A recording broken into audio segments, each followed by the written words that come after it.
All right, everybody. I'm so excited for this podcast today because I'm getting to speak with one of the most requested guests that we get here on Rob is a Podcast. Of course, you know him from Survivor, David versus Goliath, but now we can call him Netflix's own Davie Rickenbacker. If you ask, where is Dave? He's on Netflix. What's up, Rob? Oh my gosh, Rob, my mother loves that sound bite. Yes. How is Hazel? She's doing pretty good. She's made a move. She's living in Hilton Head now. So if you're ever in that area and want to visit, hit me up. Let me know. She loves having visitors, and she listens to the podcast frequently. Okay, that's South Carolina, right? Yeah, that's South Carolina. Okay. Hey, Davey, I'm getting closer. Man. Oh, dude, congratulations on your move, man. Welcome to the East Coast.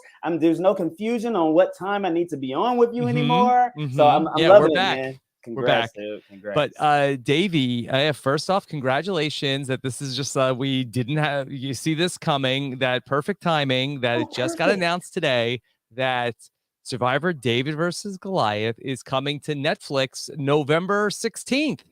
Dude, yes. I mean, and Rob, I have a little bit of conspiracy that I thought that we would be on because when Heroes versus Villains and Kai Gayan was on, Netflix might have messed up. And for the cover art, they had Alec and they had Eric on the cover art.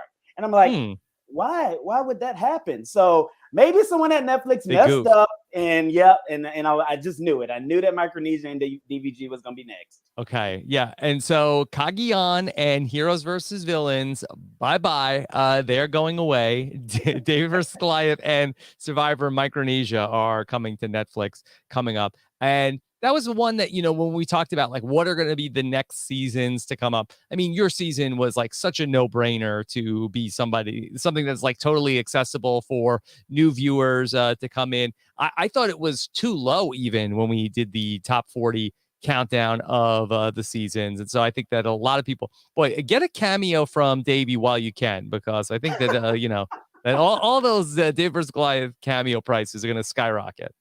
Yeah, man. I'm hoping that my TikTok followers are going to skyrocket as well. Yes. Because I'm only at about 2,000 right now. We want to get up to Lauren Ashley Beck's levels, Well, I mean, that is a very high bar to aim for, but that Davey has been prolific on TikTok. I was saying just before we came on that, because I love to, I'm scrolling through all the time. Davey's got like a new TikTok every single day. Trying, man. Lauren has been coaching me and telling me what to do. So hopefully with her advice, I'll get there and I can use that to leverage however I am. Yeah. Okay. I didn't know this. So that Lauren has taken you on. Of course, Lauren, is just completely on another level on TikTok. But Davey, so are you her protege? I don't know if I can call myself a protege. I mean, she's a Goliath of TikTok. Yeah, exactly. She's the Goliath of TikTok. But I mean, she knows what she's doing. She'll send me certain articles about when to post on TikTok and what hashtags to use. So she's trying to help me out. So I'm grateful for her for that. I was even on her TikTok live yesterday, and I got some followers from that. So, nice. Yeah. Okay. Well, I mean, I think that you must be doing something right because you're just like churning out a bunch of stuff. So check out Davey on TikTok if you want to see a lot of Davey. Davey, I'm really excited to talk to you about this season because I feel like that, one of the things that you talked about a lot when you came off of the show was that you wanted to see Survivor find an audience with Black people that it did not have before. And that was something that I really feel like that, you were one of the first people I remember just like talking about that a lot of like the thing that you wanted to see you come out of your experience was that you wanted to, see more Black people get on Survivor. And then also that, and if you got the casting right, then more Black people will watch Survivor. And I know that you were very heavily involved with the Soul Survivors and all those conversations with CBS. And I feel like you must be thrilled with how Survivor 41 has turned out so far. Rob, I'm through the moon, enjoying the season, enjoying just looking at the cast and seeing people who look like me, people who look like other people we've never even seen on the season before. And When we were going through the whole Soul Survivors thing, in the wake of George Floyd and all of that, we got together and we said we need to use this momentum to do something good and make some change. Jatia reached out to me and she, I would say personally, I think that my edit on Survivor went very well. And that's why I tried to take, kind of the backseat and the behind the scenes of helping with the Survivor Diversity campaign, because, I think my edit went good. But if I can help my counterparts, help those in the future when they go on to have a better edit, to have a better experience with Survivor, then I think I do some good. And so Jatia reached out to me and she said that Bachelor Diversity Campaign has a Twitter page. And she said, why don't we try to do something like that with our Survivor Diversity Campaign? And her knowing that I have a background in social media and working with the CDC with my social media, I was, of course, elated and happy that she asked me to do this. So, Rob, the Survivor community is so cool to where I have met fans that have become friends. And because I know some of these fans that have become friends, I know what they align with. I know what they specialize in. And I was able to kind of reach out to 5 or 6 fans of the show, Black fans of the show, one agent of the show, who, would be able to help me with this Survivor Diversity campaign, because I didn't want it to be something that was just me. I wanted something that, the fans could use, and it wouldn't just be my voice. So I reached out to these people. We've got someone who will Twitter search certain things where they can follow certain people. We've got a person who does a player of the week. We've got a person who does birthdays. We got a person who specializes in Reddit. We've got a person who specializes in trolling the trolls. So we just trolling the trolls. Wow. Trolling the trolls. So if I could put it into, I'm a blurred. If I could put it into an Avengers type Marvel Universe thing. Yeah. Think of me as Samuel L. Jackson. Yes. Think of these guys as you're Nick Fury. No. Yeah, Nick Fury. Think of these guys as the agents of S.H.I.E.L.D., where, of course, the Avengers would be the survivors. But think of these guys as the people, behind the scenes that are helping, getting things done. The mortals, yeah. There we go, yeah. So, Davie, so I didn't even know that part of it, that you were really, at like coordinating with the social media team. I didn't know the exact role that you had played in everything that, the Soul Survivors were working on. Yeah, man, I was in with it pretty heavy the first year, but, kind of just showing them the ropes to social media and, stepping in with when they need to speak and what's appropriate and things of that nature. So I'm not really that hands-on with it now. They completely have it to themselves. They run it. They know what they're doing. I trust them. If they have a question, something, they'll reach out to me and I'll give them advice. But, all in all, it's them. It's them completely.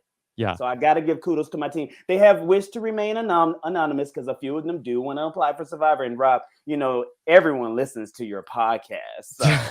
Yeah. Okay. All right. Well, we're not going to reveal any identities of the Shield right now, but okay. So that they're out there and they're doing great stuff. So, Davie, have you found anecdotally, like has anybody that you've talked to say like, hey, I am finally checking out Survivor this season? Yeah, man. Oh, look. Okay, so Rob, now I got to talk to you about my beef with Big Brother, okay? Well, that's one thing that you will learn when you follow Davie on TikTok. Davie, very supportive of the cookout, but does not love Big Brother as a general idea. Okay, so let me break it down to you. All right, so in all of my extensive research with the Survivor Diversity campaign and just living life with my friends, most of them are Black. I have learned that a lot of Black people watch Big Brother, and when I confront them on why don't you watch Survivor, some of their responses would be like, that's a white people show, or no, Black people don't do that show. And let me just say this right now. There are no white people shows. There are no Black people shows. There's just television, okay? There's no white people things, Black people things. I mean, except for maybe square dancing. But, all in all, television is television. And that's my beef with Big Brother. I think I take it out on them. The fact that so many Black people, so many people that I know watch it. And I'm like, how do you enjoy this? The past few seasons, Black people have not been treated great on that show. Yeah. How can you watch that and endure that? But we've got Survivor. We've got some winners over here. We've made some great things with Survivor. So I just couldn't understand the correlation. But as of late, we've had some success with the 50% BIPOC initiative, and the Cookout has done their thing, and we've got this winner in Xavier, and I'm very proud of them. So I will say that. Yeah, that's interesting about I had never really thought of like Big Brother has a more of a Black audience than Survivor. Why do you think that is? I feel like that both those shows started at the same time. They're both on the same network. I mean, why did one really seem to capture a different audience than the other? And let me I'm not speaking for all Black people, but I think that maybe just the outdoorsiness of Survivor, or maybe the fact that BB has, the 24-hour surveillance footage. It's on 4 days a week in your face. Maybe they market it better, where Survivor is mostly a family show, and BB is kind of, geared towards the teenage fan base, a little older than that. So maybe that's it. I don't know. If I could do a term paper on it, I'd figure it out. But I think we're doing better now. Project. Right. We're doing better now, that we have this 50% BIPOC initiative. So I'm hoping that things change very soon. And with us going to Netflix, that's why I was so excited about us going to Netflix. I mean, David versus Goliath isn't in the 50% BIPOC initiative campaign, but it was a very diverse season. And it was great edit-wise. We got to talk with a lot of different stories and see different things that we haven't seen in some of the other 40 seasons. And I really think that type of thing, I mean, Cagayan as well. And I really think that, Netflix is just right there in your face. Everybody has Netflix. And I really think that once we're out there, we'll get some people to, be posting to their stories, posting to certain Instagram pages. And I really think that it's going to be great. And I'll talk more about this once we get into the season, because I feel like casting really did their job on picking specific people to gear towards this campaign. Okay. Well, we could talk about that now. Yeah. Oh yeah, absolutely. Okay. Well, hey man, let me just say, social media is powerful. Okay. There's its pros and there's its cons. I feel like, and kudos to Jesse Tannenbaum and the casting team, I feel like they purposely went out there to look for people who have social media followings, like Chantel, like Ricard, like Danny, who's an ex-NFL player, who are people of color, who, when they post these things, other people of color are like, really? Survivor? Mm-hmm. You're on Survivor? Oh, let me check that out. Because sucking them in, they've become a fan now. And I have just loved the way I followed most of them on Instagram. I follow Danny and Chantel specifically. And I follow Ricardo on TikTok. But on Instagram, Chantel, whenever she posts, I'll go to her comments and, oh my gosh, I get chills just looking at the Black people, at the people of color in the comments. Now, a lot of them are like, oh, we're only watching this for you. But hey, man, that's the thing. They think they're watching it for her now, but they're going to fall in love with Survivor to where they're going to start watching it for other people. I love watching Danny, push his merchandise out there, and he's taking these pictures and they're on their story and in his t-shirts. So these people, they may not have watched an episode of Survivor in their life, but because they see someone who looks like them, someone who has a large following, they're sharing the stories, they're sharing the pictures, they're buying the merchandise. It's going to be a wonderful thing. I'm through the moon. I'm through the moon. Yeah, I mean, that's interesting. And I feel like that we talk about this more like with Big Brother, of like the people that are there like to be influencers. But I feel like it's a little bit like the reverse of that, where if you like find people to be on the show who like have like the bona fides to be like a Survivor contestant like on their own, but also like when they have that social media following, that it also, creates this thing where, they're not gaining like a ton of followers from being on Survivor. Yeah. It's like they have followers already and they're telling their followers about Survivor. Yeah. Yeah, I'm loving it, and I wish I could get down to the bottom of that, Rob. What do you think it is?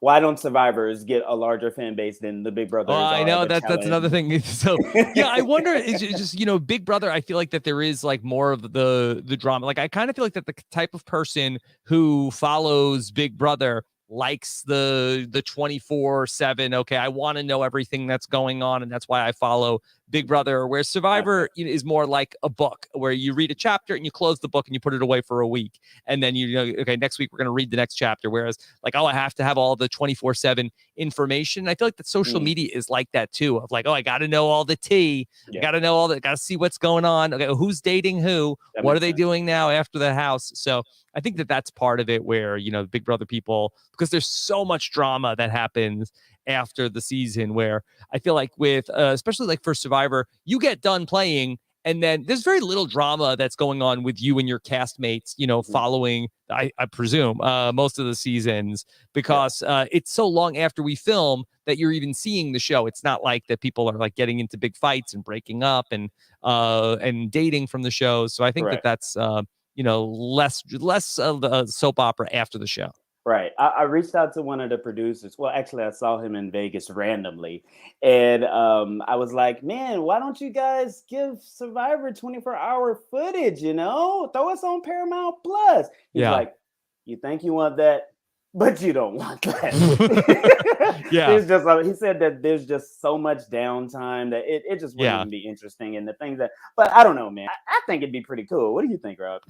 I think they should be doing a lot more with Paramount Plus. I mean, they have like so much that you could do. But the thing is, like, all these Survivor scenes that we see in the episodes, they're all like really highly produced with cutting back and forth and everything like that. It's not like you're getting like security camera footage like you might with Big Brother, where you could watch a scene play out. So it is harder for them to be able to like put that stuff out there. But I love to always see the secret scenes and stuff like that. But I just feel like that they could like give us like a longer cut of the episode. Facts. Especially when they had the Edge of Extinction, where it was like that was basically like cutting into what we want to see in the episode, and they have so much time with them on the Edge of Extinction. Dude, I don't know what's going on. Like, I mean, with MTV's The Challenge, they put a petition together to get the All-Stars on there, and now it's there. Yep. I don't know, man. Maybe Survivor needs to throw another petition together, and we get some people. I mean, use people like Lauren Ashley Beck, who has a TikTok following, to do some type of interviews over there or something. Remember when Parvati was doing the after shows? Do something like that, or even you, Rob, collaborate with you and have you over there. I mean, I don't know why CBS won't get on the ball. There, it's like Paramount, MTV, CBS. They're all under the same thing now. So come on, man, get with the program. Davey, I know how you feel about Big Brother. Do you have strong feelings about the challenge? Oh yeah, man. I actually started. I actually was a fan of the challenge before I was a fan of Survivor. Wow. Yeah, man. I think MTV does a pretty good job when it comes to representation. I think they've always done a pretty good job when it comes to representation. And I like the messiness of the challenge. Now, would I ever go on the challenge? I've been asked. But I feel like now in this day and age with the challenge, they only gear it to like these Greek-like looking people, these bodybuilders and all of that stuff. And that's why I applied for Survivor and not the challenge, because Survivor will take the able-bodied people, the real body types like myself, and you can go out there and do your thing. Where the challenge, I don't know, man. Okay. But I'm high up on the challenge. Yeah. Davey, I follow your stuff, so I know that you are a big fan of Shan. Then correct me if I'm wrong. Oh my gosh, that woman. I mean, and I knew I was going to be a fan of her just from the pregame press, and I could see that she was the type of Black woman that wasn't going to go in there and try to be too cool. She was going to have some fun with it. Like I tried to have as much fun with it as possible. And then I watched the episodes. I'm like, oh my gosh, she's also a strategic mastermind. She's a pastor. She's all of these things. And like, if this is the new era of Survivor, I think that she's in that #1 spot for new Survivor legends. I don't know, man. Hey, Yeah. hot take. So I mean, certainly so far. I mean, she's had the most impressive run out of anybody that we've seen on the show. Were you worried for Shan at all last night? Oh my gosh, I'm worried for Shan every episode. I know. Well, you and I were messaging back and forth. He's like, I just hope that Shan doesn't go. And I wanted to say that, like, she'll be fine. And then I'm like, during the episode, I'm like, oh, I'm glad I didn't say to Davie. She's gonna be fine. Oh my gosh, dude. Like, I mean, she let me see, how can I say this? I also respect Ricard's gameplay.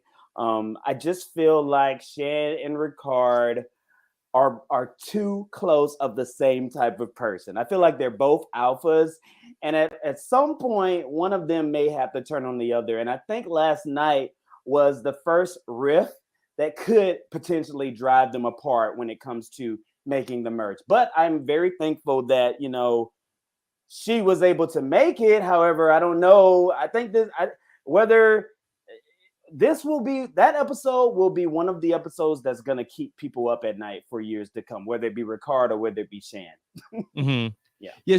Shan, I just think has been, really incredible with, what she's done so far. But I feel like that she has something where it's, and I think that like the really great Survivor players have this, where it's not necessarily like that she's like the greatest strategist. I think that Ricard has been doing like a little bit more of like the wheeling and dealing on coming up with the plans. But what she has, and I think it's the hardest thing, the thing you can't teach, is that she has just like the magnetic charisma that makes people just want to like follow them to the end of the earth. And I feel like that when you talk about like the great Survivor players, I feel like that's the thing that like links all of them, whether you talk about like Parvati, Sari, Kim Spradlin, Tyson and Rob, Jeremy, like all these different players that just have like this, just like amazing charisma where you just want to like be around them. Amazing charisma, and then did I say charisma or charisma? Charisma has it too, yeah.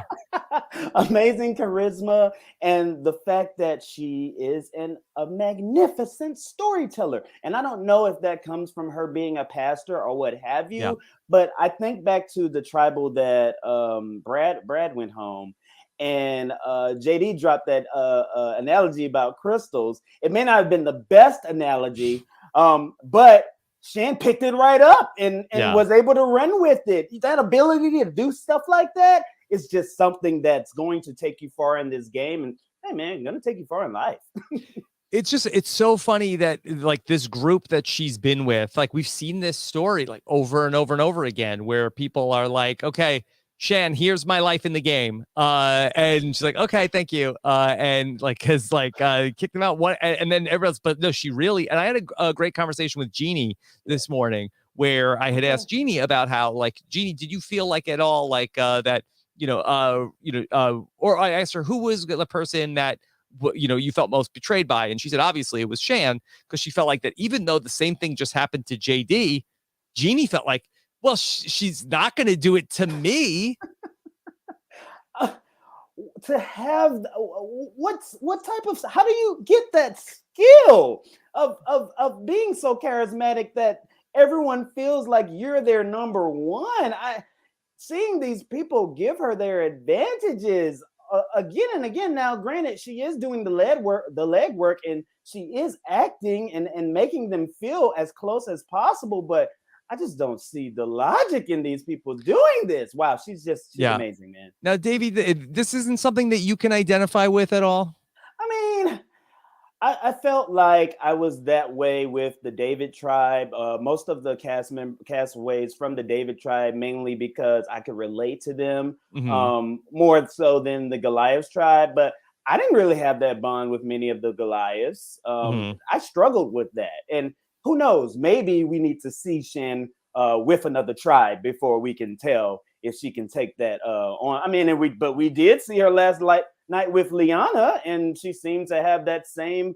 Well, that was probably a little more deeper than just her charisma, but still, I mean, maybe we do need to see her interact with some other tribes. It looks like we might do that next week. Yeah, well, let me ask you about that conversation with Liana, because I thought that was just so interesting, where it seemed, and I wondered, like, had they been like vibing at all at like Ponderosa, like before the game, because it seemed like it happened so fast, where that they just both got there, and that and again, that it seemed like that they connected over, hey, we're both Black women, we're out here, we have to have each other's backs. And it seemed like that for Shan, she was ready to say, okay, forget about Ricard.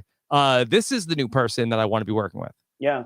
I don't know if we can coin this in the reality TV world, but now that we have the cookout, I guess we can start using it. That was a bit of that cookout mentality where, I had a little bit of that with Carl my first day, and they didn't air too much of it, but there was one segment where me and him were like, hey man, we're here, but we're not here. Meaning that we got each other's backs, but we can't let it out like we have each other's backs, or else we'll be targeted. That's something that we're always, worried about in the back of our minds, which is so beautiful now because they have, the 50% BIPOC out there. So maybe they're not worried about as much as we are. But just to go back to Shan and Liana, Rob, I don't know if it's me playing Survivor and it feels nostalgic looking at all of this stuff, but I was crying that whole segment, like tears coming down my eyes. So beautiful to see two Black women. We have not seen two Black women align per se since Sari and Michaela in Game Changers. I mean, we had Ghost Island with Dez and Laurel. You saw how that went. We had HHH with Desi and Allie, but they weren't on the same tribe. Of course, we had Cook Islands. Of course, we had Fiji. But this was the first time where I could look at this and say, wow, they are an alliance. They're going to look out for each other. And it's just a beautiful thing. All the way up to, and I tweeted this, when they were reading the rules out there, they read the rules together. It was almost like some sister type thing. Tia and Tamara, if they had an alliance name, it's got to be sister, okay? I feel like the alliance names, I feel like that you guys had it in David versus Goliath, so I feel like it's usually more of a big brother thing, but we're not talking about them. Right. Maybe that's something that Nick's got in my mind now.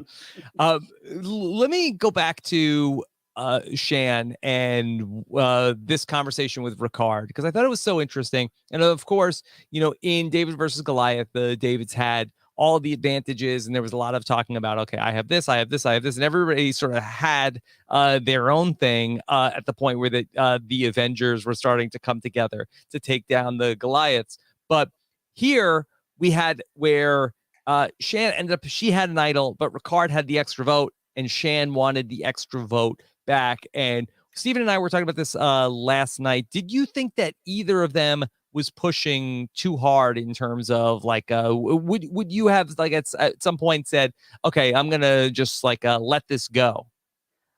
I think Shan might have been pushing a little too hard there.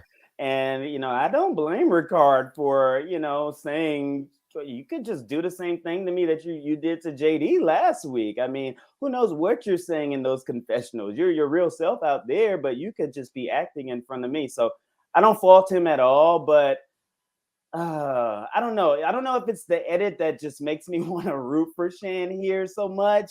And maybe they're going into making Ricard look sly and sneaky, villainous. But I can't blame him at all for how he was with her last night.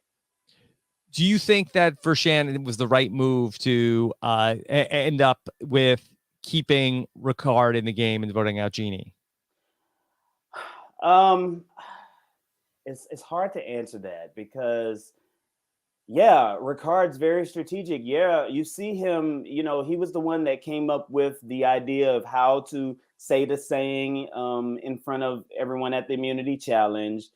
He was the one that, kind of came up with the idea of Shan, doing the leg work of getting the advantage back from JD. So the fake idol, that was also Ricard. Oh my gosh, that was amazing. And the fake idol, like that's an ally that you need, come merge.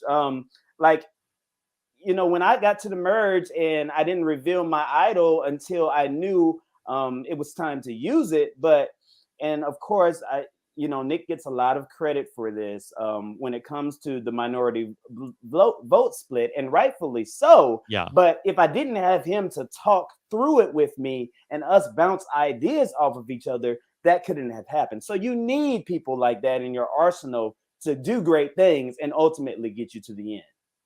Do you think that this is going to be a rift that is going to be long term for Shannon Ricard? Or do you think they'll be able to, you know, put this behind them? I think that they'll be able to table it, Rob. Yeah. I don't know if they'll be able to put it behind them. I see them. We don't know what this twist is at the end of the episode. We don't know if it's a swap. He says that something like a merge. I don't know what's about that. Never happened before. Never happened before. Of course, he always says that. But but I see them sticking to their guns until they can make some more allies. And Shan's already started, and Ricard might be hungry for those other allies. And you see, he's already hungry for a little bit of credit there. You know, he's mentioning the things that he's done at Tribal Council. He's mentioning things that he's done in confessionals. So, like I said, they can table it for now, but I don't know. It's not looking good for the latter part of the game.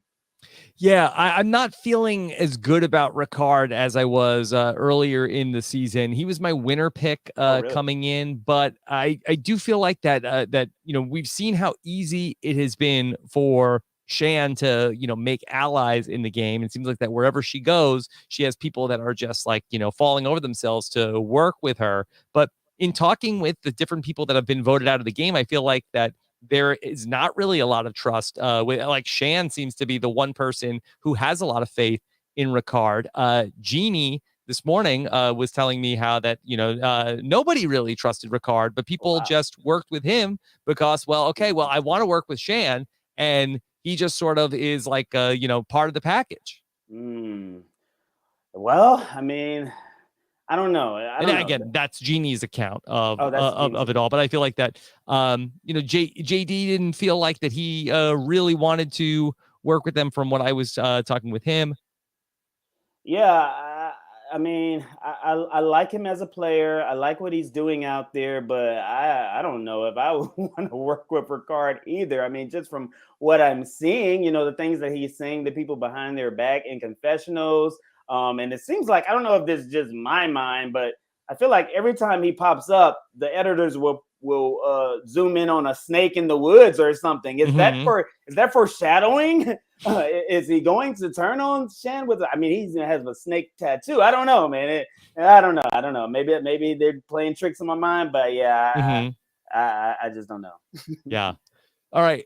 So we have this situation next week where Jeff talked about how we're going to have something that we've never had before. We have 12 people in the game. It's not quite a merge. Davey, what's going to happen next week? I don't know. You think that maybe they'll split or they'll combine Ua and Yasa? Yasa. You think they'll combine Ua and Yasa and just let them battle it out? That would be interesting. Okay, so it's like, okay, well, here's the now let's take this one tribe that's been a powerhouse. Now let's combine the other two tribes would that be against. fair, though? Yeah. Who would it be? Who do you think would be unfair to? And you know, we're just talking this through. Maybe unfair to Luvu because that's well, it's still even, but that's two tribes that didn't start out together, and they're building stronger bonds, and they're gonna look at Luvu as the threatening you know, tribe because they've stuck together this whole time. I think that might not be too fair to them. See, I almost feel like it would be less fair to the other group of like, here are these tribes of people that have been losing all these challenges. And now, okay, now work together against this powerhouse that can't be beaten. So they're the Davids, then, is what you're saying. Yeah, I kind of feel like it. Like it's you know, the Luvu tribe has been, you know, Goliaths in the challenges, and I think that part of it is because, you know, I think that when you have these small tribes, and especially when you have a top-heavy team where you have, you know, Danny and Nasir, I'm not sure like who the other like standouts have been, I would say Deshaun, but he's trying to throw challenges and they're Right. still winning. And and then when you're able to like, okay, we can sit out Heather, we can sit out Erica because we're up, 2 people, 3 people. Like it ends up being like sort of like it's just like, okay, well, who has the best people on their tribe? That's who ultimately is competing every single time. Yeah, I mean, but you got to watch that though. You make a valid point, but I mean, from what we've seen with Deshaun trying to throw the challenges, with the things that they're saying in their confessionals, they're hungry to play the game. And a lot of times when you don't go to tribal, well, of course, I wouldn't know much about this because we went to tribal a lot. But from watching Survivor, when you don't go to tribal, you're itching to play the game. And that could hurt them, going into this quote unquote swap. If we're talking about it, how we're thinking it's going to go, because they may turn on each other and then they lose. It becomes 5-6, and then they just get demolished come merge because Ua and Yase have become Uyase strong. Uyase. I don't feel like they're going to do that. Okay. I guess they could do it. And I guess it hasn't been done before where it's just like, okay, well, now you 2 tribes are still together. But that doesn't feel like a merge though. Yeah. I mean, it feels like, okay, it's a little bit of a swap. And Jeff was sort of like, it's not really a merge. So do you think that it's going to be one tribe, but they won't call it the merge? Yeah. I mean, I could see them potentially living in one spot. I mean, I think that's definitely a possibility. Okay. And what would you like that? Would that be interesting? I'd rather just go to merge. I mean, how many people?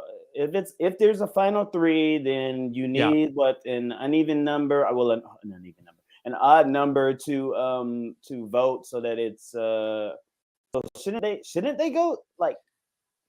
But it's a new era, but they...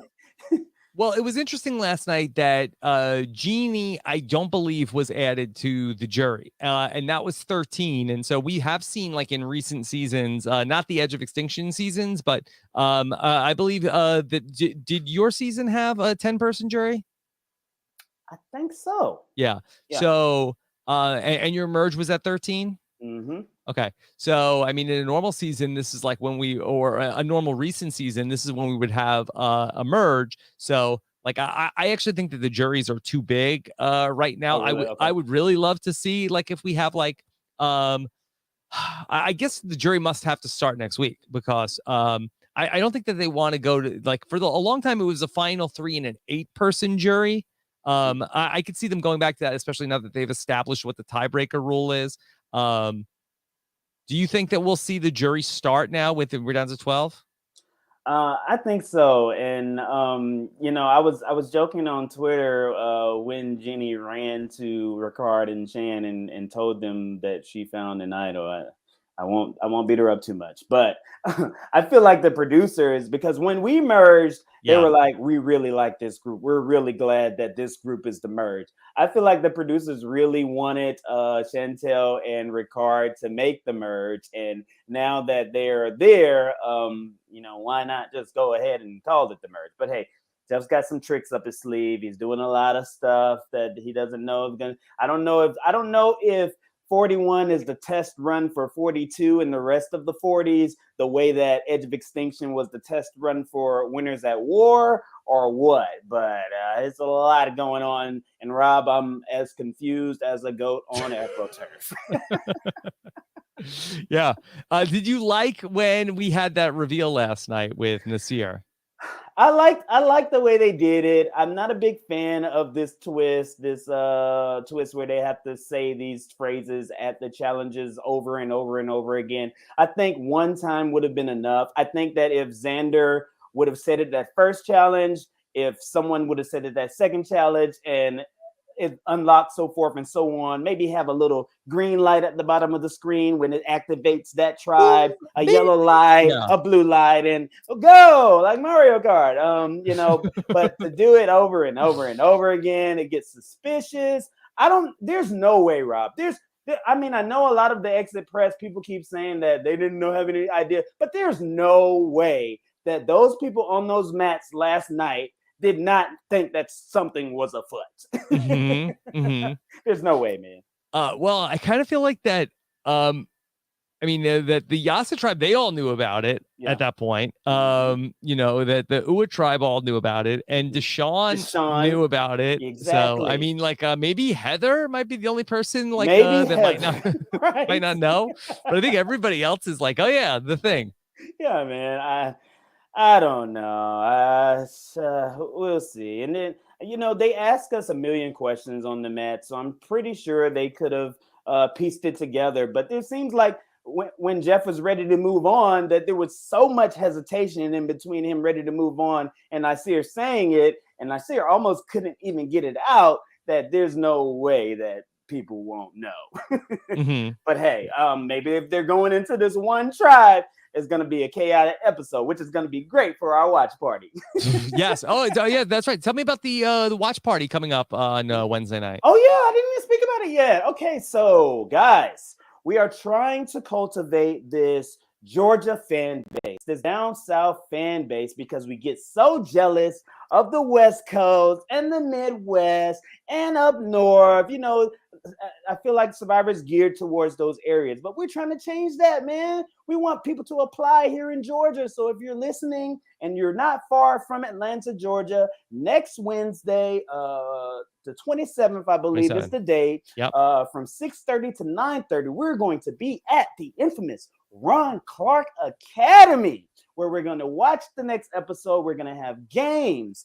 You must be 21 to enter. We're going to have special guests. Who knows? You might see someone from this season. We're going to have everyone's out there going to be in their costumes. So come in your best costume. Oh, it's a Halloween party? It's a Halloween party, man. You know, actually, this is our 3rd annual, Rob. I don't like to throw the annual too much because we're during the blip. I call 2020 the blip.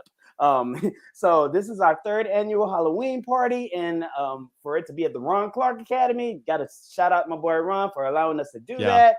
And I think it's going to be a great event.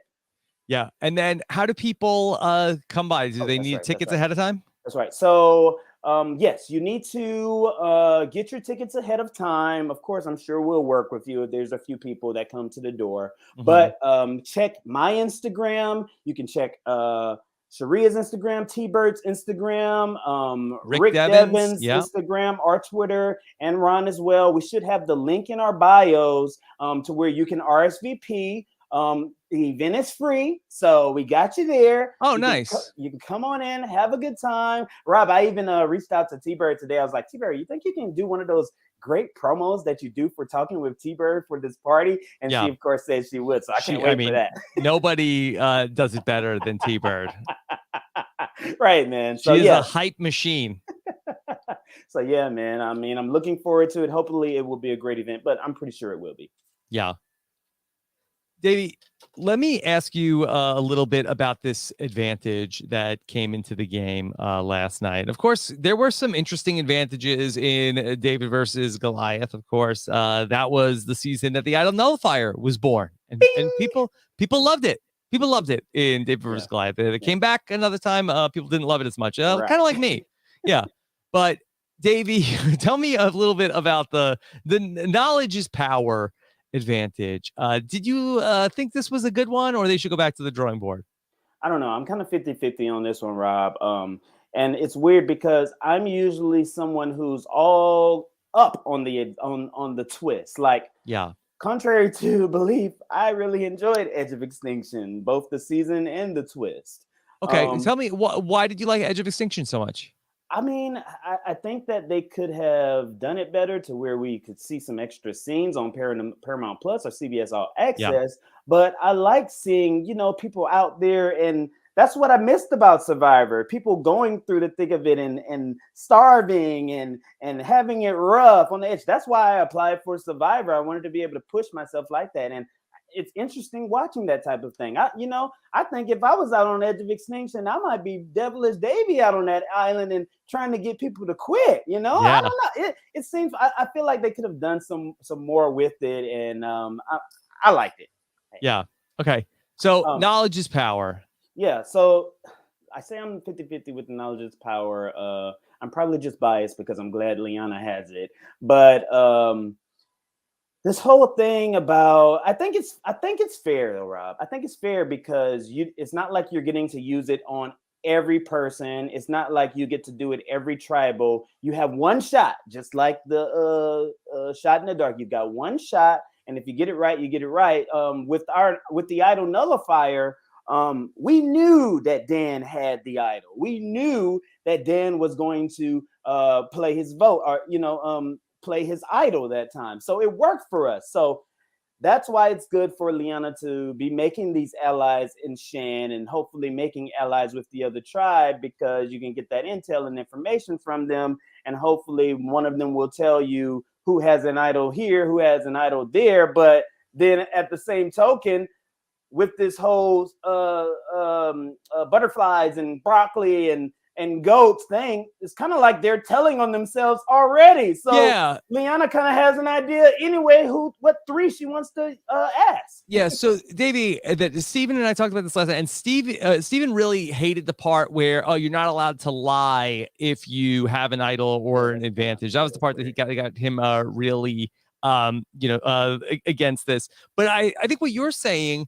it makes it where it, like in your season, you found the idol, you found an advantage, and you didn't tell. If you don't tell anybody, then nobody knows. And it's actually like it penalizes people who are sort of like telling everybody that they have the idol or have the advantage. But in this season, we have idols that sort of like you need to announce, like check in your idol that, okay, hey, everybody, I just want to let you know I have one of the idols. And then you have this advantage that allows somebody to steal your idol just by knowing about it. And so if this was in a different season, I don't think I would be as against it. But here that you people know who has the idols, and then you have an advantage to take an idol from somebody, and all you have to do is know about it.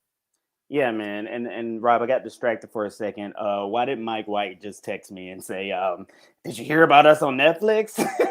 Oh.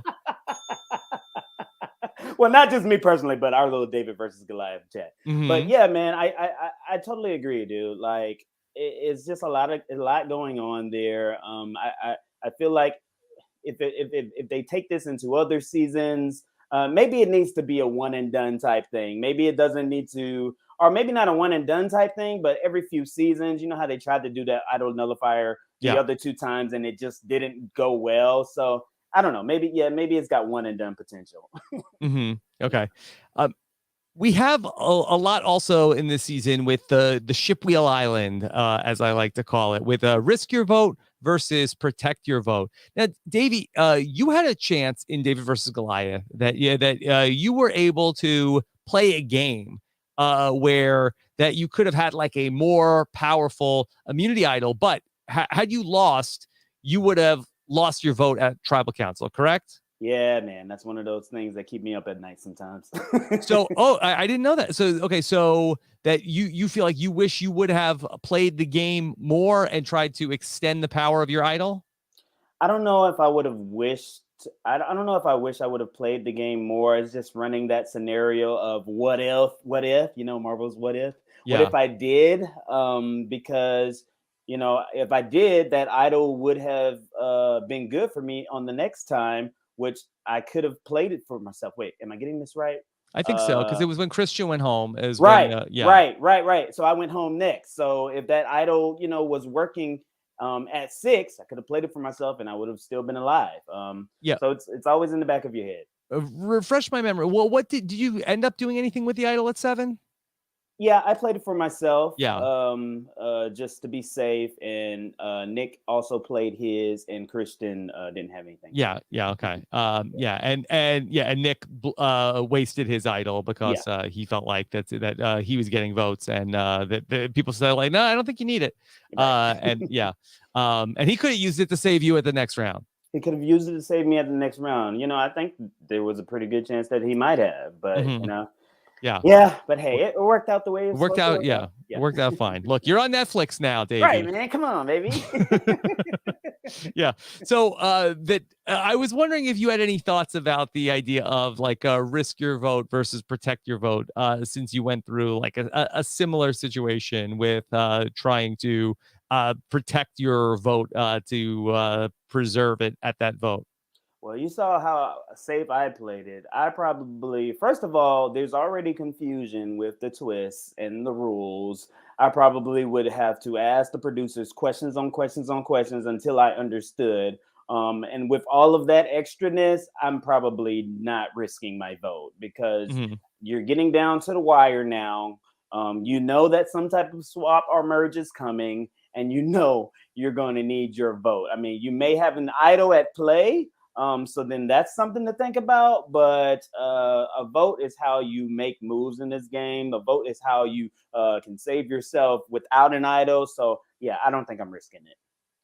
Just going back to in your season, one of the things that I had kind of forgotten about was around that point in the game that you said, okay, now is the time. I want to get Nick out of the game. And there was a point where, you were actually coming up with a plan to vote out Nick because you felt like, okay, well, I need to knock Nick out to get to the end of the game. And I wonder if, as we're looking at like Shannon Ricard as a pair, what is the right time, do you think, for one of them to make a move on the other? Well, see, that's why I'm telling you that last week's episode is the riff. The riff for myself and Nick was when I could tell he was lying to me about him finding that idol, which he had a fake idol. And that made me paranoid. It made me not trust him. It made me say, okay, he trying to come for me or what have you. But when he finally came to me and confessed that, he didn't find it, that's when I was able to regain trust in him. So with the riff that I saw with Shen and Ricard on the beach and her asking for her advantage back and him saying he's not giving her advantage back, I think that tribal might have been the time that they needed to decide whether it was going to be him or her. So, which means that when it hits the merge, I don't really see them going far with each other, but Yeah. we'll see. Well, it's interesting timing for the two of them because now what if they end up where they're not necessarily like in the same group or the same tribe, where I feel like that this could be over for Shannon Ricard after this if they don't end up going to the same place. Yeah, I mean, and that's the thing. Are they gonna go to one tribe? Are they gonna go to two tribes? And if they do go to two tribes, will Shan be able to be on a tribe with Liana, which she already has, a little bit of a relationship? Will she be saved? Will Ricard be able to create relationships with the Luvu tribe if he goes to them? Give me a second, bill collectors. Hey, yeah, tell him because now everybody's Davie's on Netflix. Davie's got that Netflix money. They're gonna call him now. Call Davie. Sorry about that, but yeah, I mean that's the thing is, are you going to be able to recover when the game throws something at you? Some people are good at it. I mean, to be a good Survivor player, you got to be good at it. But if you're not, then you're probably going to end up on not the best side. Going back to the Luvu tribe, they were thinking about throwing the challenge because they didn't want to go into the merge with so many numbers where they felt like that they were going to be targeted. Deshaun wanted to vote out Erica. Did you think that that was a good idea? I don't think it's something that I would have done. We actually did have an opportunity to throw a challenge when we were swapped. That was when it was me, Carl, Alec, Elizabeth, and Kara. Right. And Elizabeth presented myself and Carl the idea to throwing the challenge so that, Jabini would be safe. Our people at Jabini would be safe. She was really thinking about Lyrissa more so. But Carl, he's a fan of the game, but he's more of a recruiter of the game. And I think that, when they're like that, they're not trying to throw challenges. Right. So only if all of your allies are in on it, then you go with that. And seeing that Nasir wasn't in on it this episode, I think they made a good move in not trying to do that again, because that could have blew them up. But with Deshaun doing it last episode, first of all, the segment was amazing. It was fun as hell. Deshaun was an amazing narrator throughout. So it was fun as a viewer. But if I was out there, I'd be a nervous wreck. trying not to throw my game away, trying not to get called out by Jeff. That's the thing, man. Rob, you know how Jeff is. Like Yeah. if he gets a whiff that you're trying to throw something, he's gonna embarrass the Asian double hockey sticks out of you. So I would have been going back and forth on that. But it wouldn't have been the worst thing because he sees he has a great ally in Sydney. Sydney comes and tells him whenever Nasir says something about getting them out, which is weird now because it seems like Nasir is aligned with them. So maybe Nasir, recovered well. He's a good Survivor player. Yeah. But yeah, ultimately, I wouldn't do it, but I don't blame them for doing it. Yeah, Davey, my goal is to then throw the challenge so badly that Jeff gives me a round of applause for Rob, you tried so hard and you failed. But that's the great thing about Survivor. You have that spirit where you never give up. Thank you, Jeff. Thank you for acknowledging me. Oh, so you want a segment like they did with Heather last week? Yes. Oh yeah, that'd be hilarious. Yeah, Danny is Rob, come on, you got this. Thank you, Danny. Davey, let me ask you about Xander. Do you think that he's in big trouble now? Considering that everybody knows about his idols and his advantages. Although he does have an idol now. Oh, come on, Xander, man. I saw you had a TikTok about Xander today. Yeah. Yeah, man, I did one of those TikToks. I felt like if he didn't get this phrase out at this next challenge, then he was just going to come outright and say to the other tribes, will you find your freaking idols? But first of all, about Xander, man, Rob, does he not look like the hero of time to you? The hero of time. I'm not familiar with the hero of time. Okay, I was checking your nerdum, man. You're not a full nerd, Rob. I'm talking about what is the hero of time from? Zelda. Link. The hero of time is Link. Got it. I know him from back in the day of just Link. Yeah. So but he looks just like him to me. But anyway, so Xander, how did you Link has blonde hair?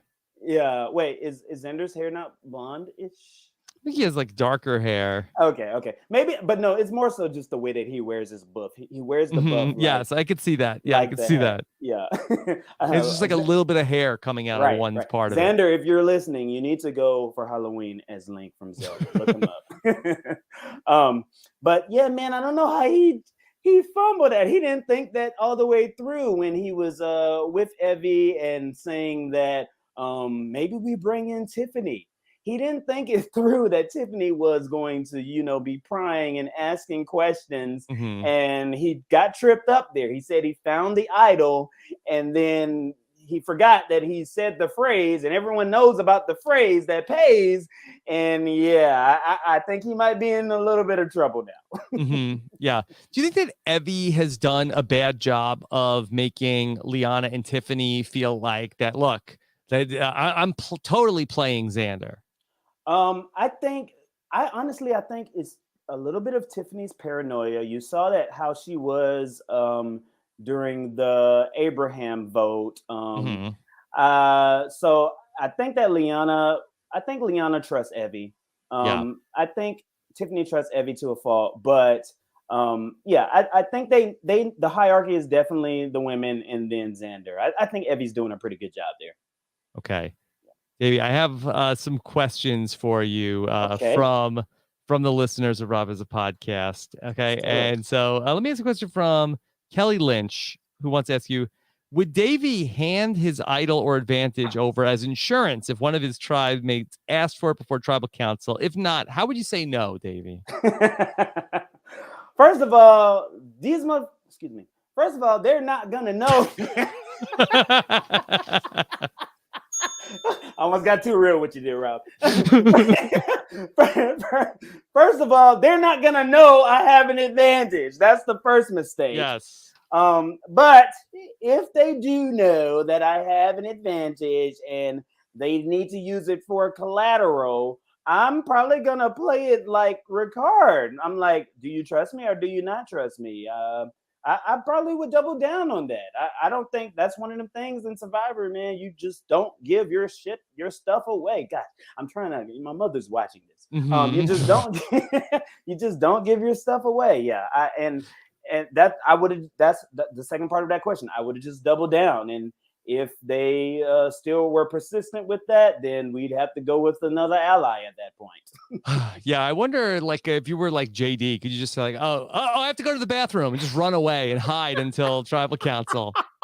Like, just go but not have your advantages exposed when you get there. Yes, yeah, ideally. Oh, and Rob, can I talk about JD for a second? Please, yeah. Man, my boy JD. So look, dude, I'm telling you, I was so big on this guy. Not even just him being a Survivor player, but we've had all of these seasons where you have seen Black players who would come out, and it would seem like it was one Black archetype each time. Yeah. The workhorse, the challenge beast.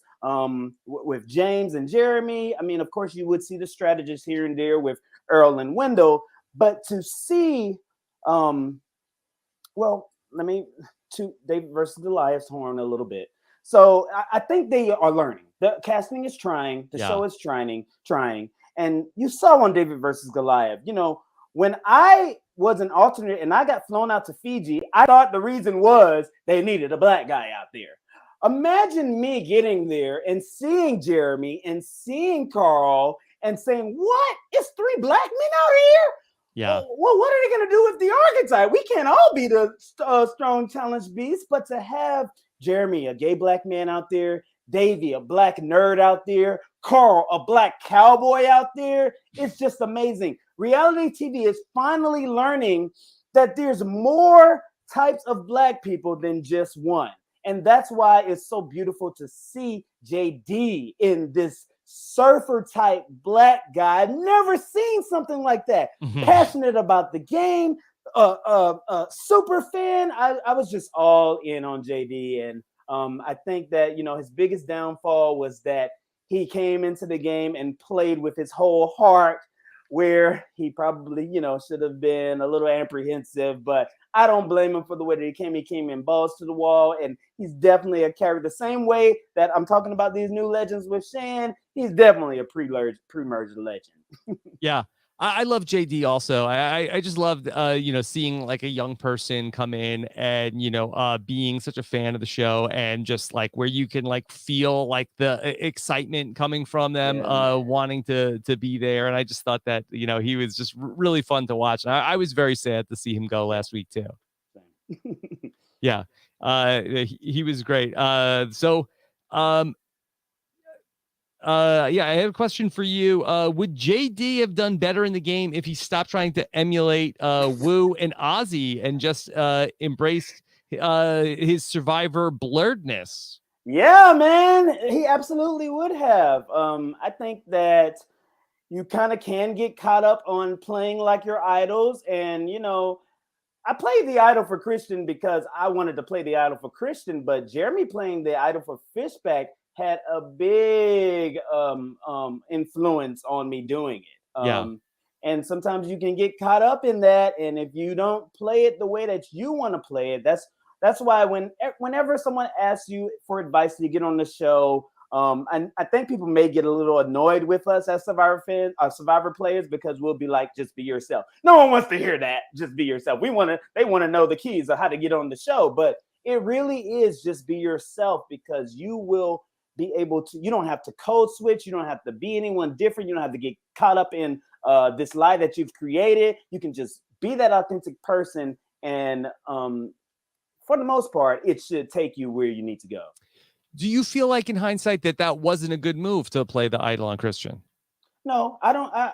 I definitely think that where we were at that point, where the Goliaths were up from us, I don't know what the exact numbers are, but I really feel like if they got rid of Christian, they were coming after me next. I mean, Nick was in good with people. Gabby was in good with people. What would they call it? The strike force. They were strike in good force of 6. Yeah, right. They were in good with that. I mean, even though if they would have got rid of Christian, that might have crumbled a little bit. But I think they would have been good.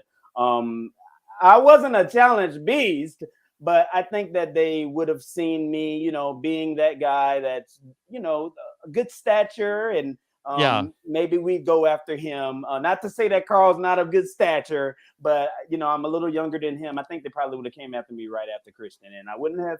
I mean, I would have had an idol there, but if I played an idol for myself, then that would only make my target larger. What Right. am I going to do the next round and the next round? So Yeah. I'm okay with playing idol for Christian. I only asked because it sounded like you were saying a little bit like that you got caught up in wanting to play like Jeremy, but that was a really good move. That was like one of the most important things that happened. Thanks, man. Yeah. Yeah. Yeah. I mean, if I had to do it all over again, I'd do it the same way. To be honest, it was a better, better move for you than it was for Jeremy, because Steven got voted out the next round anyway. Right. Like, did more for your side. I mean, Jeremy's gonna win, but not because of anything Steven did. Has Christian told you? I've listened to his podcast with you here and there, but they go on for 11 hours. Yeah. Has Christian never told you how I would compare him to? I think the line that I said to him specifically was, "I'll be your Jeremy if you'll have my fish back." Mm-hmm.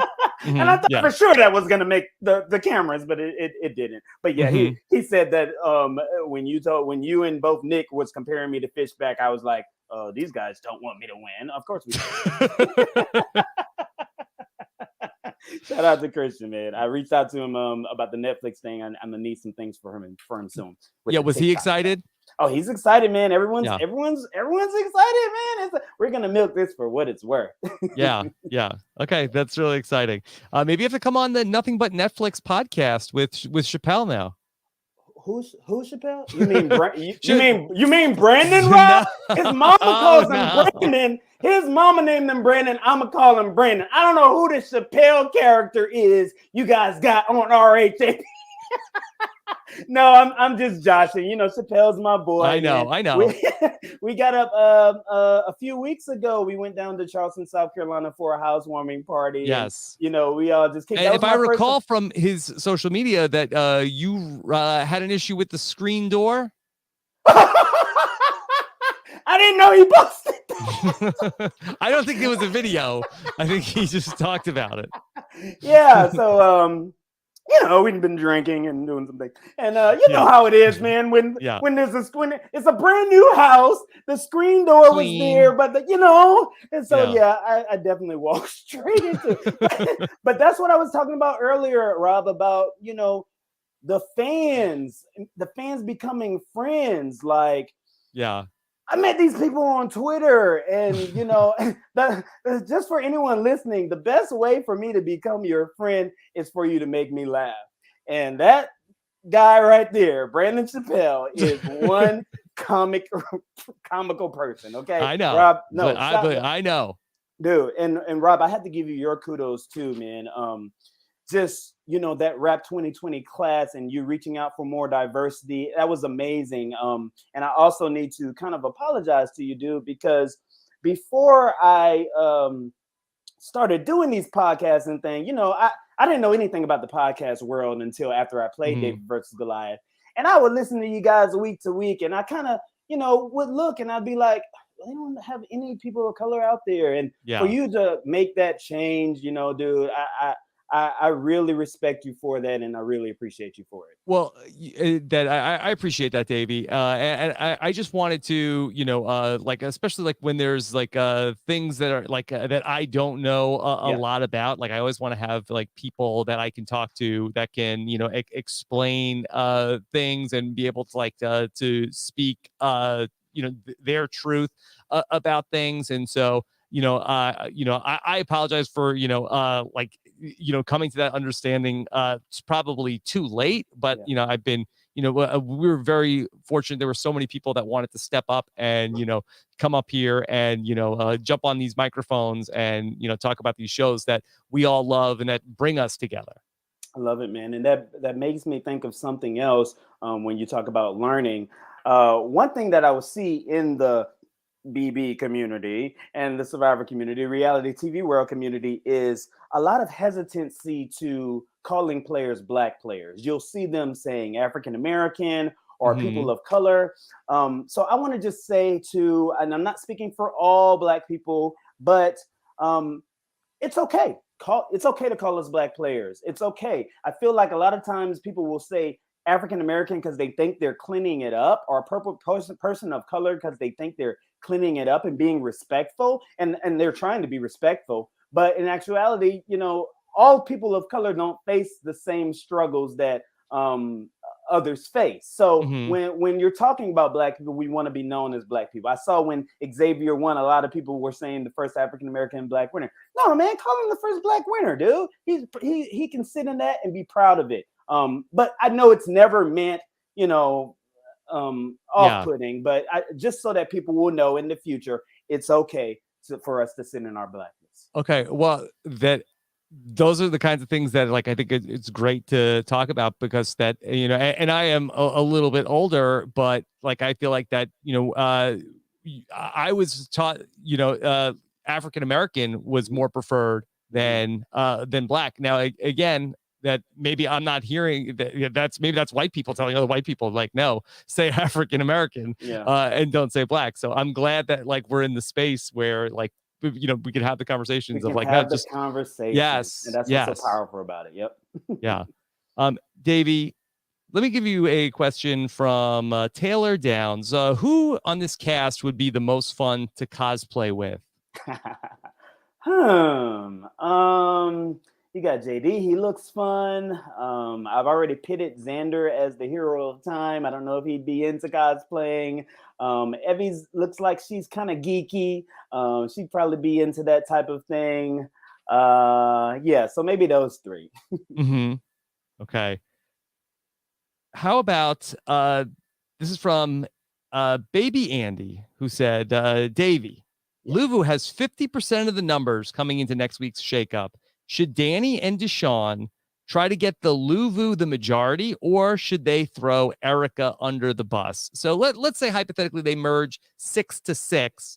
Should Danny and Deshaun be trying to target the same people they were going to throw a challenge to get rid of To quote in a new Keith, tribe?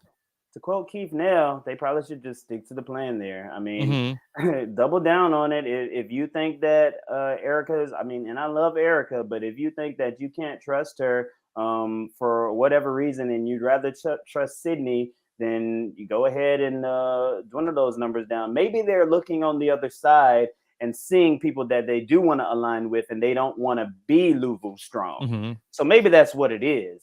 Me personally, I don't know. I like Erica. I would probably want to work with her because she's coming and she's bringing me information. But I don't know what the dynamic is between that trouble, because we don't get to see that trouble, and that's the catch 22 with Survivor. Like, if you're not losing these challenges, we're not really gonna know what's going on with your tribe. But me personally, I would want to work with Erica. I think she's ride or die.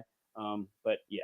Me too, because I feel like that I sort of got throwing the challenge a little bit more, because I feel like that if you're thinking about like when you get to the merge in these 3 tribe seasons, it's always like the group that has the biggest numbers, the other groups are going to sort of like pile on and say, okay, well, they've got 5, so we got to go after them. Like we saw it with heroes versus healers versus hustlers, where the healers came in at the merge and then the heroes and the hustlers got together and they said, okay, we got to vote out all of the healers. But so like the optics of like, oh, we don't want to come in with 6, because if we come in 6 strong, we're going to get targeted. But, Erica, that the only thing she did wrong was she went to Deshaun and said, hey, I trust you. Let's get rid of Sydney. And Deshaun's like, oh, I like Sydney. We got to get rid of Erica. But Erica doesn't even know that Deshaun betrayed her. Can't see any reason why, if Erica's feeling like I want to work with Deshaun, why Deshaun would want to get rid of Erica now.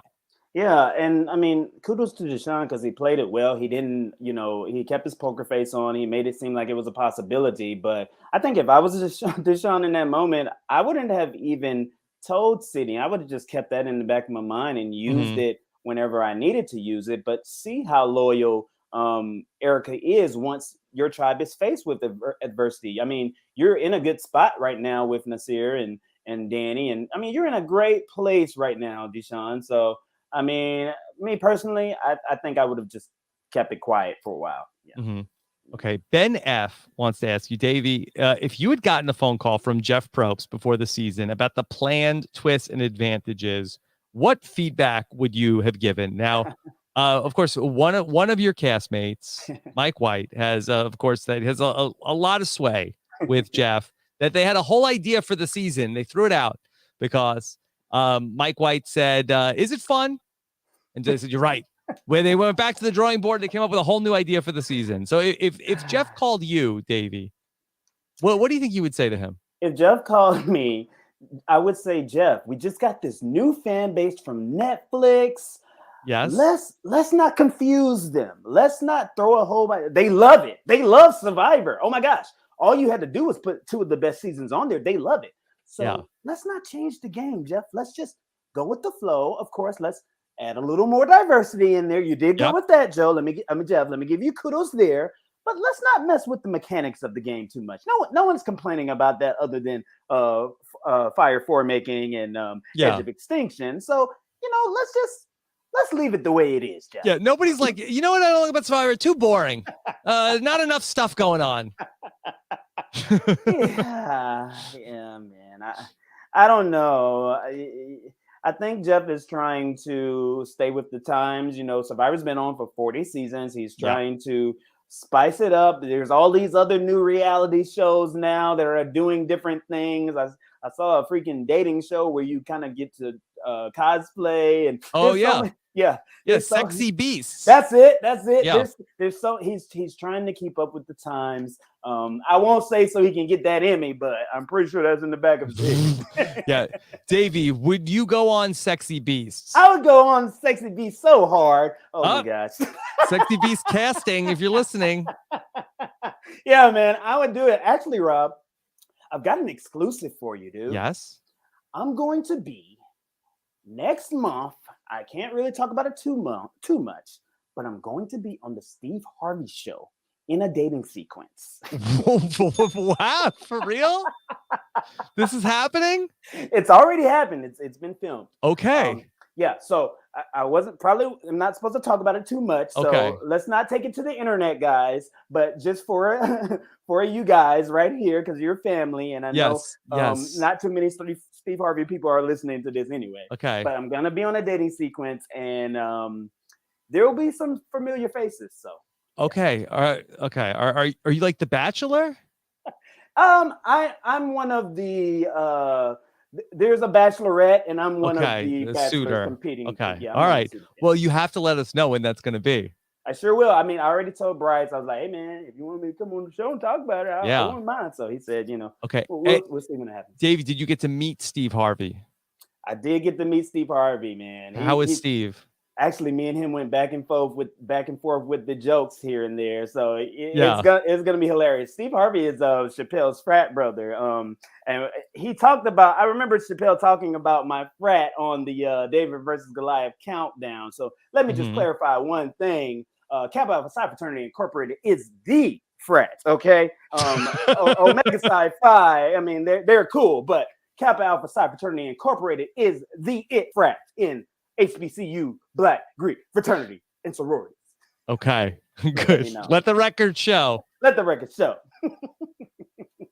Okay, but how about this is a question from Isaac, who says, with the Go Fish advantage, I feel it's more balanced than what was talked about on Survivor Know-It-Alls. It can be avoided by a player immediately if they play their idol at Tribal before Liana gets a chance to steal it. And if Liana doesn't play it immediately, someone can spend their idol or advantage before she steals it. Additionally, idols or advantages can be given to other players for safekeeping. Thoughts? Okay. Run that by me again. Okay. First of all, I didn't even know it was called a Go Fish. I called it last night. I said, got any idols? Okay. But so Isaac is saying that, maybe it's not that unfair because people can play their idols right away or their advantages right away. They could give it to somebody else to hold, but people don't know that that's even a thing. So if you want to tell players at the start of the season, by the way, there's a new power. It's called the knowledge is power advantage. So you might have an idol or advantage, but don't let them sit in your pockets for too long, because if somebody knows you have one, they could steal it, but people don't even know. Imagine, Davie, you're sitting there with your idol and somebody's like, Davie, got an idol? Yeah. So no, now you don't. How are the players with the advantages in the idol is gonna know that they're not allowed to lie. That's my thing. Like, Yeah, that's a good thing. Yeah, it's like no. I was like, or actually, or is Jeff gonna be? Is Jeff gonna rat them out? yeah, Jeff is like, liar, liar, he's lying. Breaking the fourth wall again. Yeah, Davie is lying to the audience. Yeah, Honestly, Rob, I wouldn't mind that as opposed to how Yeah. he's been doing it, coming before a tribal. Like, there's a fun way to do it, Jeff. Like, somebody's pants are on fire. right, dude. Like even when he was losing his voice, he could have been like, I need a cough drop or something like that, man. Like, Yeah. he's going like, holler at me, JP. I got you, man. Give me a call, bro.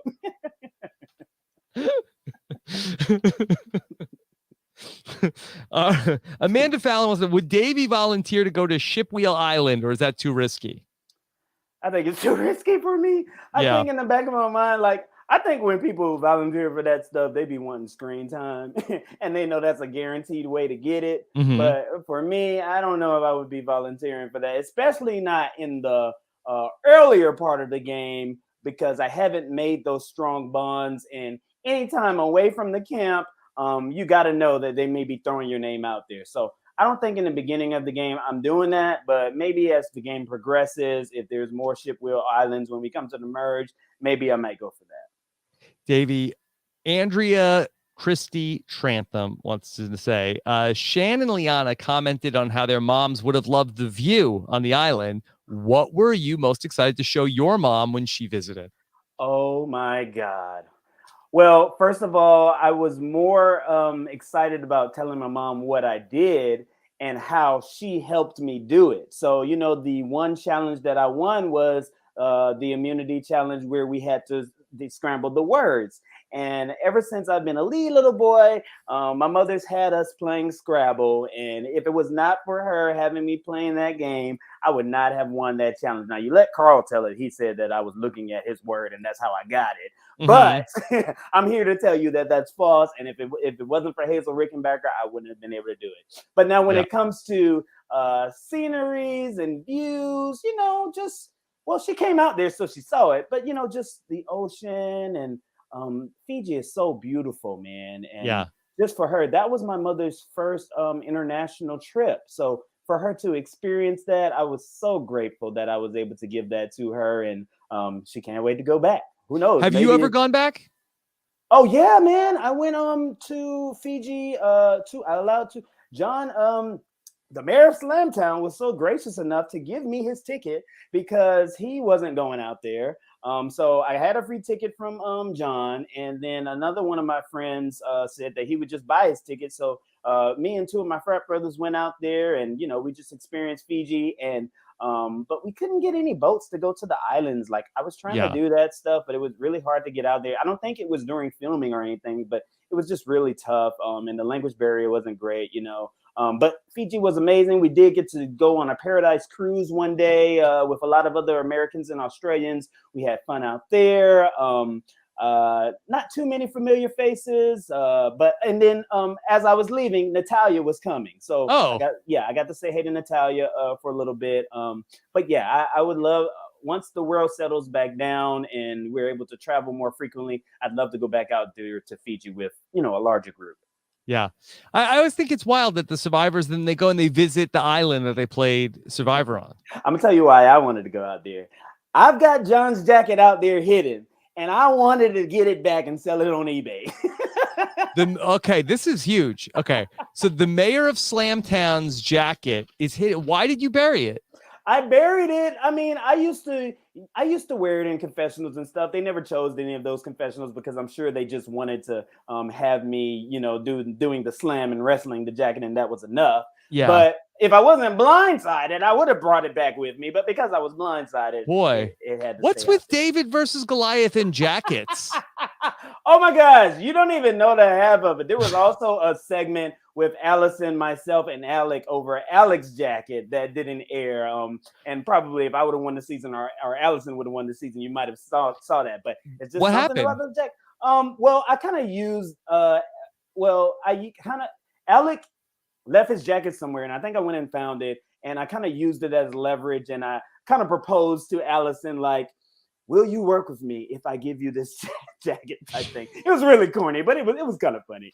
Had you known that the whole Natalie and Angelina jacket thing was such a big deal? I didn't know nothing about that. I mean, okay, they were saying that something happened, and I thought they were just, I thought they were just being your typical Survivor players, like, oh, they're gonna love this moment, they're gonna love this moment. But to see that moment, yeah, okay, they weren't Iconic. exaggerating. Yeah, Iconic. Oh man. Speaking of Angelina, I'm thinking about the rice, and on this season, they're not giving players any rice. And when I first heard that they were going to do that, like I had thought back to, in your season where I kind of feel like that it's a little broken, where that when they give the players the rice, and I'm thinking like, what's stopping the player? The players should just eat all the rice, and then they're going to give you more. What do you think of the idea to have them not give any rice?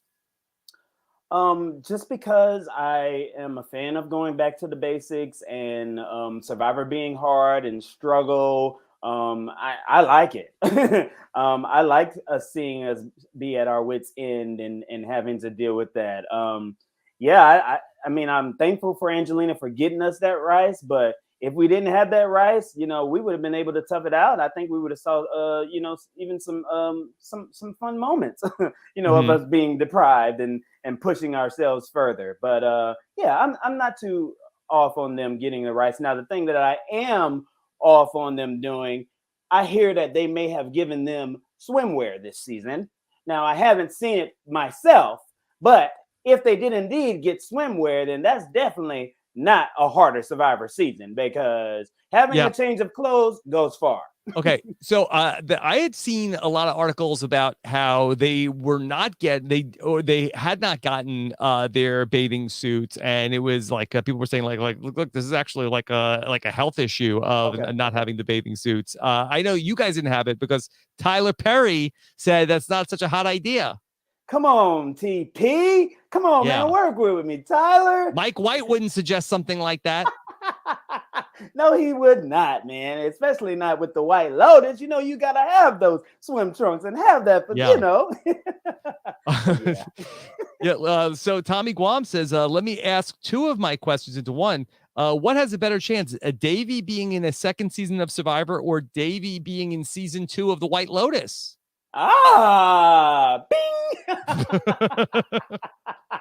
I think the former, me being in another season of Survivor. I mean, guys, I thought about the whole acting route, but I think I'm more safe. I don't know. Maybe I feel more comfortable in the voice acting route than the actual acting route, Okay, so maybe if there's an animated White Lotus. If there's an animated White Lotus, and Mike has done some animated features, so hopefully he'll think about me when he does his next one. And Alec was good in that. Alec was so good in that, man. I hung out with them last month for my birthday. It's kind of become a tradition that I'll go out to San Diego for my birthday weekend. My best friend lives out there, and Kara, Alec, and Natalia and Angelina live out there. So I hang out with them, and he was just giving me all the behind the scenes stuff, man. He really did his thing. I can't wait to see what else is next for him.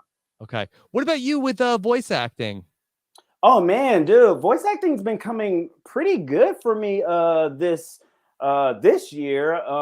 I have booked a few gigs. I booked a gig with Spotify last month for my McDonald's commercial. So if you guys are listening to Spotify and you hear a McDonald's commercial or a Best Buy commercial, that might be my voice. You may be able to identify it. So I've been booking good gigs with paper plays and things like that, but I still need some type of management.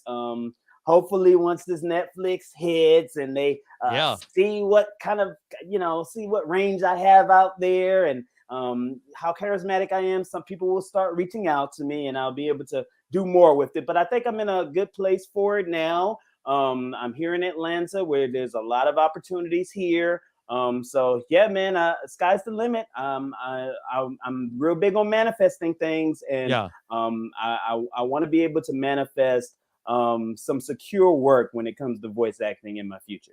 So I'm interested in, because I don't really know a lot about that business. How do people find you? Do you have to apply for like different, like, are there like people that are looking for like voice actors, or do people like find your stuff? So, I mean, to be progressive, you have to kind of reach out to these talent agencies. They have applications where you can apply. You'll give them your credentials, and if they want to work with you, they'll tell you. I mean, you give them your demo and all of that type of thing. If they want to work out with you, then they'll reach out to you. But who knew that voice acting was such a saturated career field? So I'm still working at it, but we're manifesting it, and hopefully I'll find the right representation here in Atlanta to where I can go mainstream. Yeah. Now, do you mostly read as yourself, or do you do any voices Yeah, I don't really do impersonations like JD and Reem. or characters? Our, Yeah. our Yeah. characters. I mean, I will. I have a bit of a range where I can do deep voice, high voice, my voice. I can do that here and there. I'll Mhm. try to do accents. I can do kind of a. Please don't ask me to do it right here, Rob. But I can do a bit of a Jamaican accent or an island accent here or there. But as far as that, I'm still working on my craft, and I take voice acting courses. So hopefully, in the long run, I'll be able to have more range with it. Cool. Yeah. So here's a question from Tommy Guam, who says, okay, I'm sorry, Tommy Guam had another question that what has Davey thought about Jeff saying no returnee season for a while? Davey is the number one person that I want to see in another season. Now, he said it's more likely that you'd be back on Survivor than in the White Lotus too. But Jeff said, okay, we're done with the season 40 people for a while. You know what, Rob?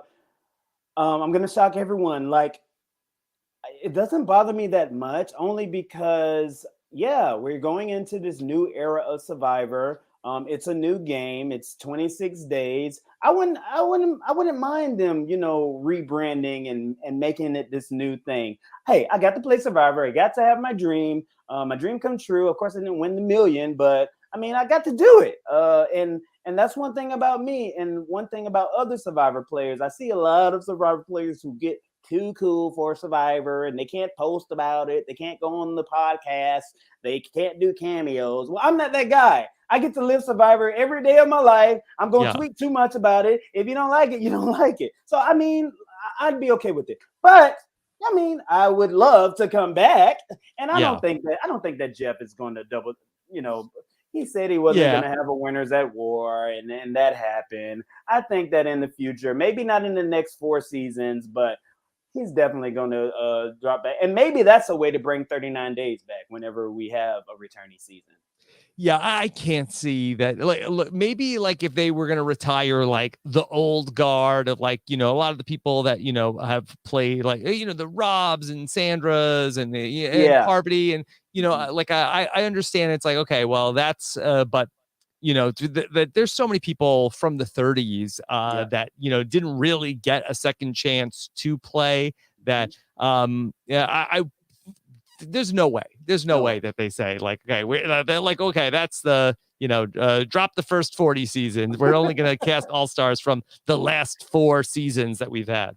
Right, man. Hey, even if they want to go as far as to give us how the challenge has challenged our stars on Paramount, if they want to go as far as to throw us on Paramount, that'd be cool. Okay, yeah, do a Survivor season with the only on CBS you can see new players, and we're gonna put the all-star seasons on Paramount Plus. I'd be down for that, man. Yeah, I mean, that's interesting because what's the difference where you have MTV is airing new seasons, but they have like some seasons on Paramount Plus. There was some talk about at one point that there were going to be 3 Survivor seasons that they were going to shoot in a year when they were like talking about that. I wonder if something like that would be like, hey, 2 seasons for CBS and 1 for Paramount Plus. Yeah, do it. I mean, we see that it's possible with MTV. They're all under the same, umbrella. I say, why not? Let's start the petition, man. I never even thought about this before this conversation, hey, man, Davey. let's do it, man. Start the petition. Okay. Davey, Weed Fiend, aka 420 Pound It on Twitter says, hey, Davey, love you so much. You're seriously my favorite Survivor of all time. Warms my heart, man. Yeah. So do you think that this season is going to come down to a good old David versus Goliath? We have a lot of underdogs as well as people in great positions. If you're talking about epicness, probably not. But I mean, I could see it coming down to, I don't know, man. Maybe. I don't know. I don't really see too many people. I don't really see anyone as like a Goliath per se, though, other Mhm. than maybe um, physically Danny. Most of these people seem to be more David oriented than anything. So yeah, I don't think we're gonna see that. Okay. And then Davey, my last question for you. Megan Scanlon says, when Rob put out the form asking the patrons who we wanted to hear from this season, I noticed several people said Davey was at the top of their list. How does it feel to be so loved? Man, it feels amazing, Rob. And I gotta tell you, like, I was not able, I mean, I've always been able to be myself, but playing Survivor and seeing the response from the fans about me being myself allowed me to blurt out loud, so to speak. Like, look at me, I'm freaking Ash Ketchum on a podcast right now. I would never do something like that before Survivor for my friends to see me online somewhere and what the hell is this? Yes. Like I can do this out loud now and post it to my story and get great response from it. So I say all that to say, be careful, guys, when you're saying these things to these players. JD, he did his best out there. Don't be cruel to the contestants, because we go out there and we give it our all, and we give ourselves. We're ourselves, and having response from the fans matters. And I say all that to say is I really appreciate it, guys. Yeah. All right. Davey's got a lot going on. Okay. We got the TikTok at I Hate Davey. Yes, man. And I gotta apologize, guys. I don't hate myself. Let me explain the I hate Davey thing. So, and I don't know if this is a Black culture thing or not, but when something is very funny, we will say, oh my God, we will laugh and say, oh my gosh, I hate you. As in, stop making me laugh so much. You're making my stomach hurt. So that's what that is a nod to. It's just a play on words. I don't hate myself. Don't worry, guys. Everything's fine. You could still follow, even if you love Davey, you could still follow. Exactly. Yes. But funny thing, that was my name on Instagram at one point, and Allison's mother was in my comments after every picture. It was like, why do you hate yourself? So I changed it. Yeah. I changed it on Instagram for Allison's mother, who, shout out to Allison. She's getting married soon. Oh, shout out Dr. Allison. Yes, man. Yes. Another North Carolina survivor. Yeah, man. Gosh, dude, whenever you guys get ready to have another what do you call it? Live know-it-alls? Yeah. Hey, that's a good spot for it. Well, man. I thought about doing one here as like so that my housewarming party. That would be dope, dude. I'd definitely be there. I'm driving. Yeah. Okay. All right. Well, we got to look into the venue here, but maybe that might be a good place for when we come back for a live show. And then, Davey, what else do you have going on besides TikTok? TikTok. I mean, we got the Steve Harvey thing that's gonna happen. We got the event Wednesday. Make sure you guys go to the link in my bio to RSVP for that. I got a lot of cosplays coming, stay posted on my Instagram. I don't know what I'm going to be for Halloween just yet. Yes. But I've got about 3 or 4 builds that I'm juggling and trying to figure out. You guys see my Game of Thrones build right here? Is one of my favorites. This is Sir Beric Dondarrion from Game of Thrones. Wow. Okay. Yeah. Davey, when you talk about your builds, what do you mean by that? I mean, a build is basically just a new cosplay that you might be working on right now. I hope whenever I purchase a home that I'll be able to have the mannequin stand-ins where I can just a museum. Yeah. I could like the Batcave. I could have my own Batcave where I could have my cosplays right there displayed for me, and I could just pick them up and go on out in the world. Davey, why Beric Dondarrion out of all of the Game of Thrones characters? He was so cool with his freaking eye patch and his sword that would light up. It was just something that I knew that would hit.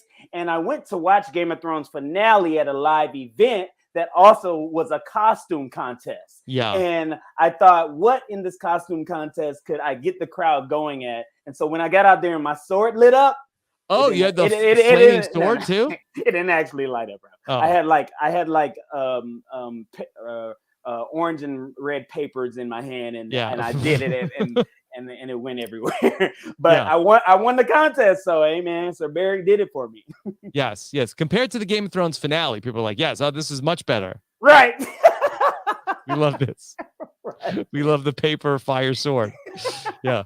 Exactly. Okay. Well, Davie, I really appreciate you coming on and making time to do this. And again, people love hearing from you, so it's such a treat for everybody, especially me. Dude, it always seems like whenever I come on, it's the perfect episode for me to talk about. Like last time it was Island of the Idols and it was the whole do-rag incident. Oh, okay. I shed some light on that. This time I was able to, just uplift two beautiful Black women and Liana and Chantel and just speak about their experience. And then Netflix, it happened. And we didn't have no idea that this was not planned, guys. Yeah. So yeah, Rob, anytime, man, whenever you need me here, I'm there. And dude, whenever you get ready to do that thing in North Carolina, let me know. That's right down where I'm from. Okay. All right. Well, Davie, thank you so much. And everybody go check out Davie on TikTok. And Davie, we'll talk to you again soon. Okay. Sounds good, man.